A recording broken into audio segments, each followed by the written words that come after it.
government's been doing. At the beginning of January of this year, the government in Germany has enacted a new law which it's actually not entirely clear what it can do, but everyone already knows what it can do from social media, Facebook and so on. It's parts of the German government, including the intelligence services, working in conjunction with unnamed media companies to restrict the debate of the general public on these matters. Now, I just put it out there. Lots of Germans fuming about something they think of as being very unfair. What is the best way to make that blow up? Almost certainly to try to put a lid on it, dampen it down. A German publisher said to me recently, the public now here read our papers in the same way that people used to in Eastern Europe. They read between the lines. They read that yesterday a person did something to another person in a place. And they know they're not being given the information, so they fill it in themselves. Because they didn't name the person who did the act, it must have been a migrant, etc., etc., which actually means that the public mind thinks even worse than the facts that are happening. And, I mean, and people think there's no potential downside to this. Just one other point on this. Eric hits, this is a subject of fascination for me because it's such a terrible moral question to try to answer. I like Eric. I don't have much tolerance for people telling me about the greatness of German culture and the importance of reinvigorating it and so on and so forth, because our ears start to jangle with rhymes and echoes. But at the same time, it's not possible, as Eric points out, it's not possible for a culture to live in permanent guilt with no form of redemption, ever. Ever. And it's not fair. It's not fair. So, right? If you notice, having a conversation on immigration now, I have, in a civilized way, waited to let you finish, which is part of the importance of this conversation. I was going to say that actually everything you said there, and that's what's if people in the audience do identify as centre-left, the last thing you want to see is the breakup of the European Union and its surrendering to far-right populism. And I can guarantee you, unless we reconsider this conversation around immigration, it will destroy Europe, not just in a cultural sense, but in a legal sense. So I'll give you an example of what's just happened in Denmark. A liberal, in the European sense of the word, in the British sense of the word, a liberal head of state and prime minister in Denmark has just overseen the approval in the Danish parliament of a law that is an attempt too late to deal with this question of a lack of integration in their country, of what they call immigrants and children of immigrants, and it's a euphemism for Danish Muslims. And what they've decided to do is approve a law in the Danish parliament that they will designate certain areas as, and they're using this word, ghetto areas. And the children born in these areas, who are born to immigrant parents but are born in Denmark, are named ghetto children. That's actually the phrase they're using. And they've decided, because they can't do this by religion or race or gender, they can do it by geographic area, and it's constitutional. And what they've said is that every ghetto child in these designated areas that the law stipulates will be obliged to go to citizenship class to learn how to be a Dane, and if they don't, the family will have their welfare withdrawn.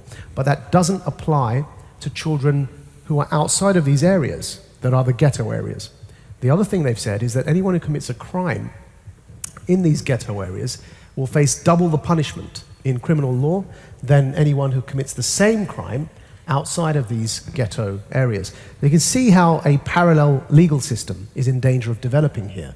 And of course what they've done is, in Sydney, I think you have Lakemba and a few other areas where there's Australian Lebanese Muslims. Is it called Lakemba? What is it called? Lakemba. Lakemba, yeah. Right, so you can't say, okay, I'm going to do this where there's Muslims. What you could say is, okay, Lakemba is a troubled area, I'm going to do this in Lakemba. And everyone knows what you're really talking about is Muslims, right? Now, there is an example in liberal Denmark where this has happened. It's already, that's the case now. It's approved in Parliament. And of course, the dangers of a parallel legal system are self-evident. The dangers of grievances developing and people feeling like they are being judged for the same crime in double the punishment and therefore being discriminated against, all of that doesn't really need me spelling out. Why did that happen is the question. Why has liberal Denmark suddenly in their parliament approved this? And that's because of years of neglect of this one question, and that is integration. And it's why I'm saying that it's inseparable. We have to have a policy that ties immigration with integration and a sense of what the culture is of the countries that we're in. And that means slowing the whole thing down, because you can't have integration if your immigration is too fast. And so when I say to everyone who identifies here as center, You know, Majid Nawaz brought up a very interesting point. I was not aware of that thing happening in the country of Finland. But this is what's happening in these Western European countries, folks, is that it's completely different in terms of assimilation and integration that's in the United States of America. Other than probably Dearborn, Michigan, which has about 25 to 30,000 Arab, people from Arab countries, Jordan, Syria, Lebanon, Saudi Arabia, and others. There's probably about a 65-70% Muslim population, 35% Christian population. And then you've got your Coptic Christians, from Egypt and others inside there. But, if you're talking about heritage, or if you're talking about ethnicity, yes, Mideast Arabian. And they've pretty much integrated into society. It just so happens that and a lot of Christians in that area too live there, but predominantly Muslims. But because the expansiveness of the United States of America, like literally 3,500 miles wide in such a huge country, that most of the immigrants that have come from these countries have, they've settled all over the place. Yes, there are huge accumulations of immigrants, obviously, in the big cities, New York, Chicago, Los Angeles, San Francisco, in New Jersey, these other areas and stuff like that. But for the most part, you don't see enclaves of just immigrant populations, and that's it. Now, there is something happening in Minnesota where the Somalis have been basically dumped. So you've got 10 to 15,000 Somalis that are living, in Minnesota. And that's sort of what happens when you have the refugee crisis that occurs. Where do you put people? Well, you dump them in a state. Where do you dump them? You dump them in pretty much one of the whitest states available. I don't even know how that happened, or began and made that decision. But anyways, that's what they're doing here. So you don't see those ghetto enclaves of just immigrants that have come in America, but in Western European countries, that's what's happening. In Sweden, and you can name cities, England, you can name the cities where 60, 70, 80% of the population of a city or a locality is going to be migrants, and either those that came and are they're there 2-3 generations and have just stayed in those areas, or illegals that are coming. And of course, they're not going to go to any other area where there's nobody, other immigrant populations not like them. So they're also going to migrate in these areas. And so what Finland has done is they basically, like Majid was saying, is that they just didn't, I guess, evolve with the times, and they allowed this underling class to sort of fester.